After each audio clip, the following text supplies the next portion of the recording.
Bienvenue dans Medit You, le podcast qui inspire et explore la méditation sans tabou. Salut, c'est Delphine, je suis la créatrice de ce podcast. Ensemble, on va parler méditation sans jargon et sans limitation. Si comme nous, tu es curieux, explorateur, que tu sois débutant ou que tu médites depuis 40 ans, tu es ici chez toi. À chaque épisode, j'interviewe des gens qui méditent comme toi et moi. Ils partagent avec nous leurs techniques, leurs astuces, leurs rituels, leurs inspirations et leurs explorations. Ça te dit ? Rejoins-nous sans tabou sur Medit You. Bonjour à tous, je suis ravie de vous accueillir dans ce 4e épisode de notre série avec Mickaël, qui nous a livré son parcours avec la méditation et ses expériences les plus marquantes et transformatives au cours des 3 derniers épisodes.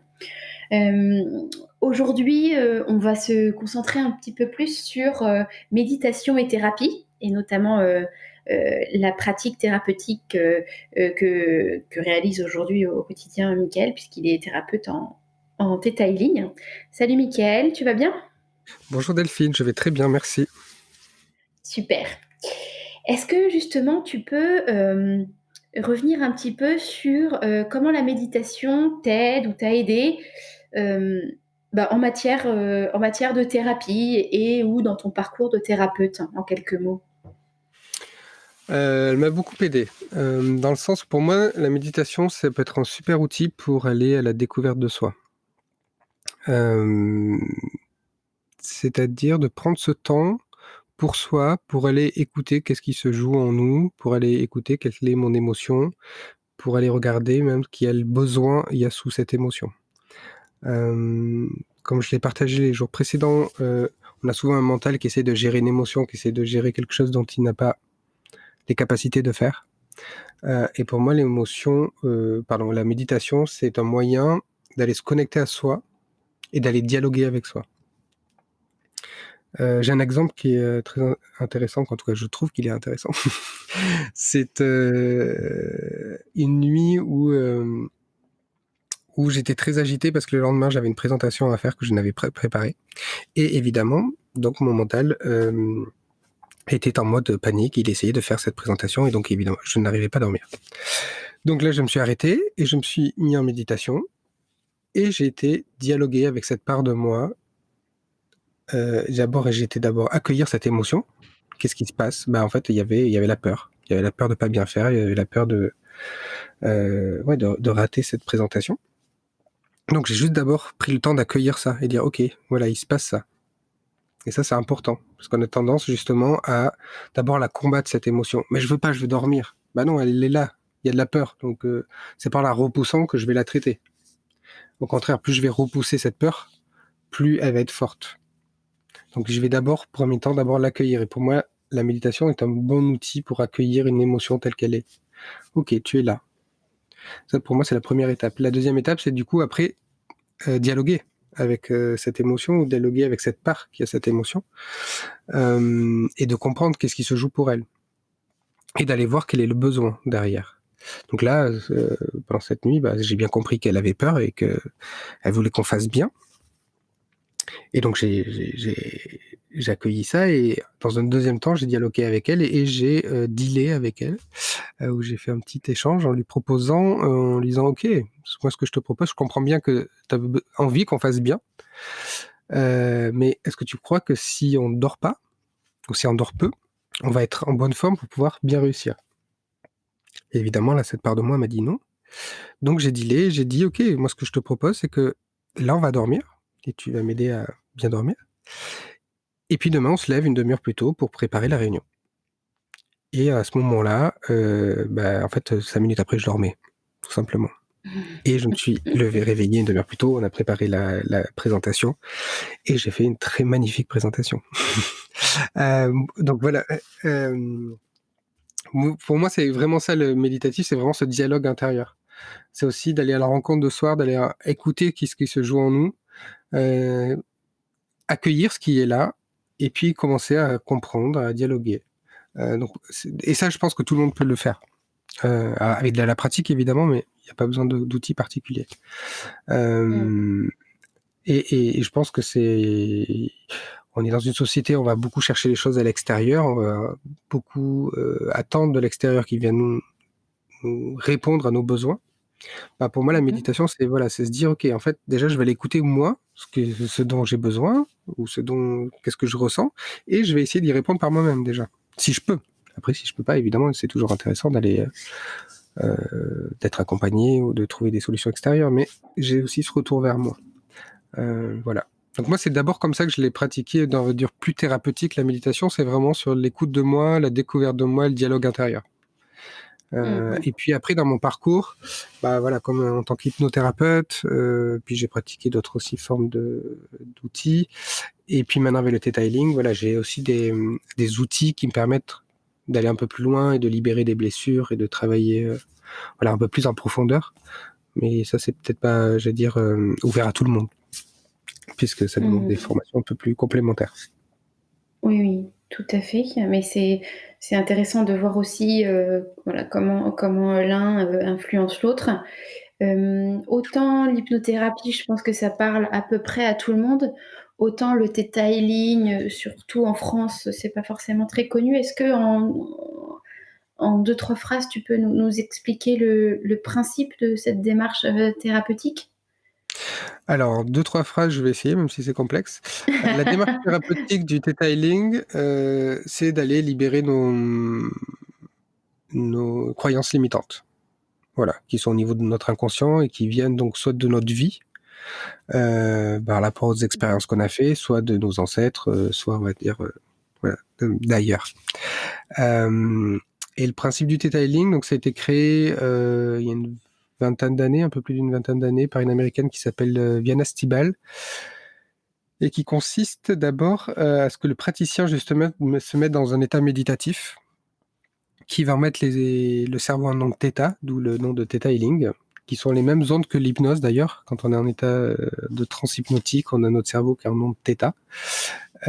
Et donc le praticien va se connecter, va se mettre en onde θ et va avoir cette intention de se connecter à cette énergie de création de tout ce qui est. Donc voilà, certains vont l'appeler l'univers, la source, mais on va dire à cette énergie qui crée tout. Donc vraiment, le Theta Healing, c'est une méditation qui permet de se mettre dans ce niveau de conscience où on se sent connecté, j'allais dire au grand tout. Mmh. Voilà, et donc et derrière on est en monde Theta, et depuis cet espace on peut faire des choses. Ouais, sans rentrer dans le détail, donc on peut libérer nos émotions, on peut libérer surtout nos croyances limitantes, on peut travailler dessus, on peut faire plein de choses. Voilà, mais en deux, trois phrases, je vais m'arrêter là.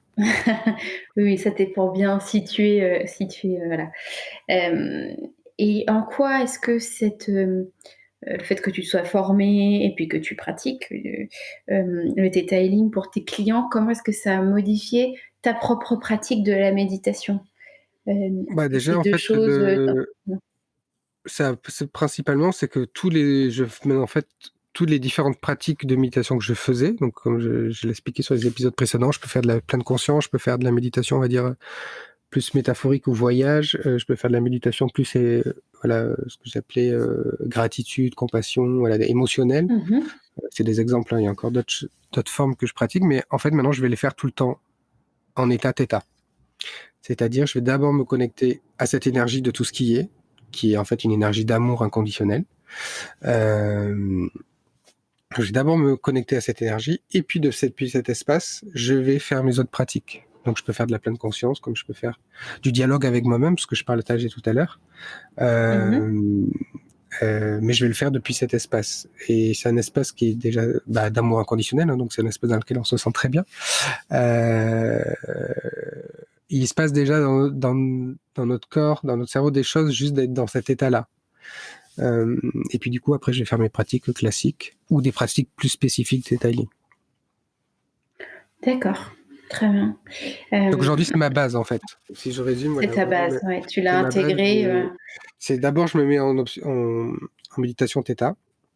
Parfois, je fais que ça. Et parfois, je travaille sur moi en Theta Healing, hein, puisque comme je l'ai partagé, on peut travailler sur ces croyances limitantes, et choses comme ça. Donc parfois, je vais vraiment faire une méditation, j'allais dire thérapeutique. Parfois, je me mets juste en mode thêta connecté à tout ce qui est et je vais faire de la pleine conscience pour vraiment ressentir cette énergie aussi d'amour inconditionnel, pour me connecter à mon corps. Et puis parfois, je vais faire d'autres pratiques aussi. Mais voilà, c'est par ça que je commence. D'accord. Et, et du coup, cette connexion, le fait que tu passes en fait en onde θ, ça, ça t'a apporté davantage de fluidité, de bien-être dans tes pratiques méditatives ou En qu'est-ce que fait, ça a c'est changé le concrètement? Theta Healing a tout changé en fait pour moi. Donc le Theta Healing, ça a été une vraie découverte et ça a été un changement total dans ma vie en fait, parce que ça m'a amené une connexion plus spirituelle aussi à ce qui était. Mmh. Donc aujourd'hui, dans mes méditations, elles sont déjà plus spirituelles. Donc dans le sens où spirituel, hein, on peut y mettre beaucoup de choses, mais pour moi, le spirit, déjà, c'est l'esprit. Hein, donc c'est se connecter à son esprit supérieur, hein, ou son esprit divin, ou son esprit voilà, non incarné. Euh, donc Mmh. certains vont l'appeler l'âme aussi. Mais voilà, c'est quel que soit ce qu'on y met derrière, c'est déjà voilà, y mettre autre chose que de la matière. Et puis, pour moi aussi, la spiritualité, c'est la connaissance de soi et la connaissance depuis le cœur. Euh, Mmh. donc le Theta Healing m'a fait beaucoup avancer là-dessus et m'a ouvert beaucoup. Comme je disais déjà, parce qu'on se connecte à une énergie qui est de l'amour inconditionnel. Donc juste déjà d'être dans ce bain d'amour inconditionnel, finalement ça va finir par infuser un petit peu. Donc ça a changé, tout changé. C'est D'accord. compliqué de donner des détails dans le sens où ça a vraiment Simplement, tout tout changé. simplement. Tout changé. Voilà. Ce qui me parle beaucoup dans ce que tu dis là et ce qui est important, je pense, de revenir quelques secondes dessus, c'est aussi ce sentiment alors de connexion au grand tout, l'univers, peu importe comment on le nomme, mais aussi depuis l'espace du cœur. Hmm. Et on parlait des pratiques de méditation sur la gratitude, la compassion, l'amour universel, ce genre de choses-là. Mais je crois que tout cela part aussi de l'espace du cœur et que simplement en descendant son attention au sein de l'espace du cœur, c'est déjà un bon début et une étape importante dans des processus méditatifs. Moi, il y a peu de méditation, je commence pas par ça. Hein. Voilà. Je me mets dans l'espace du cœur. Hein. Mais après, il y a des méditations toutes simples qu'on peut faire. Moi, je sais que là, j'ai mis depuis quelques mois en place tous les soirs.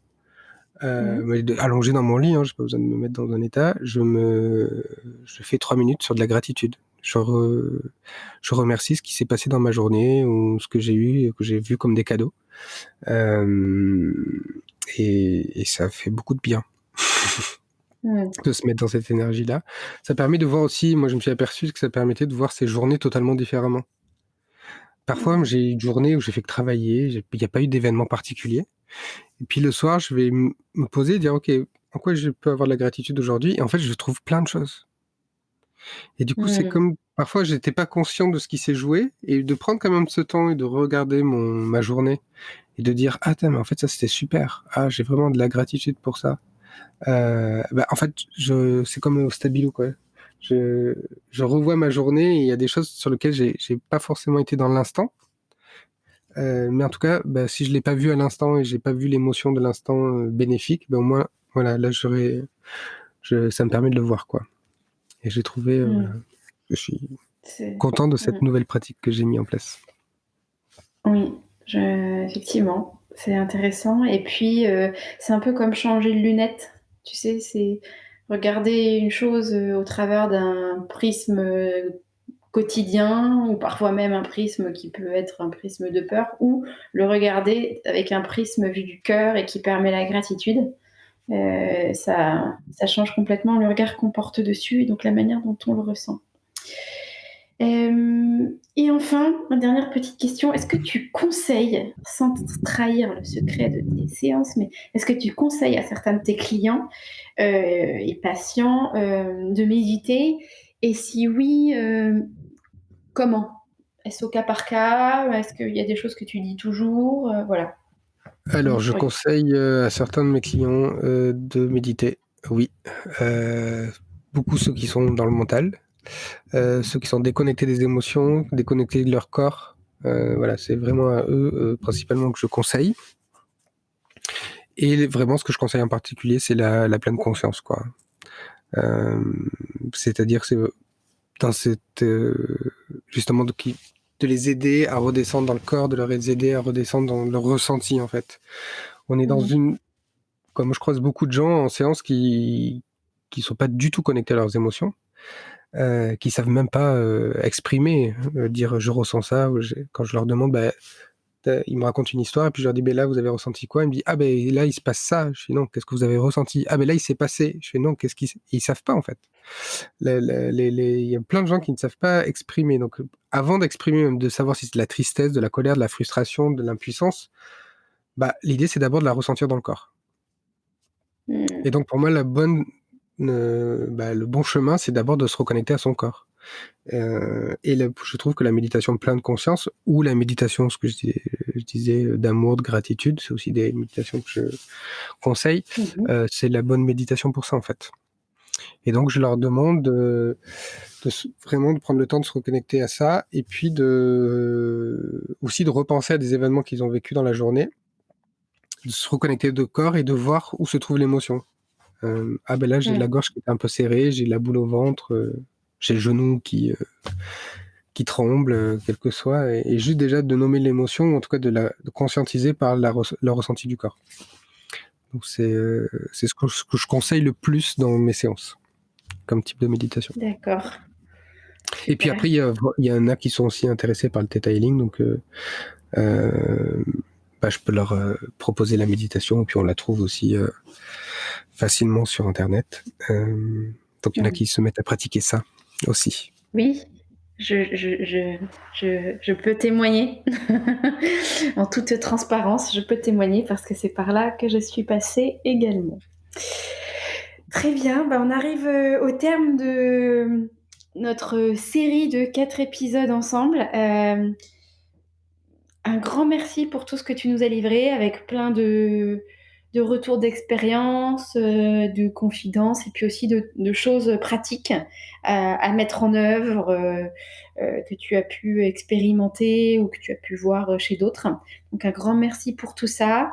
Est-ce que tu as un petit mot de la fin ou simplement nous dire au revoir à moi et aux auditeurs?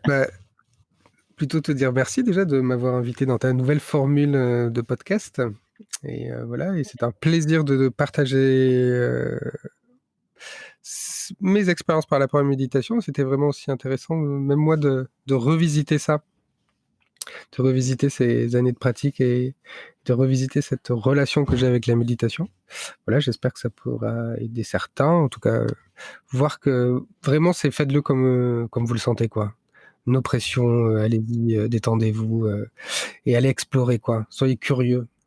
Soyez curieux et faites-le vraiment dans cette intention de vous faire du bien pour vous et pas dans le il faut, quoi. Voilà, c'est vraiment les deux choses que si j'avais envie de partager fortement, c'est vraiment ces deux choses, c'est faites-vous plaisir et pas de pression, quoi. Allez, amusez-vous, quoi. Voilà. Super, merci beaucoup. Merci beaucoup, Michael, et merci beaucoup à vous tous qui nous écoutez et à très bientôt pour de nouvelles aventures. Au revoir.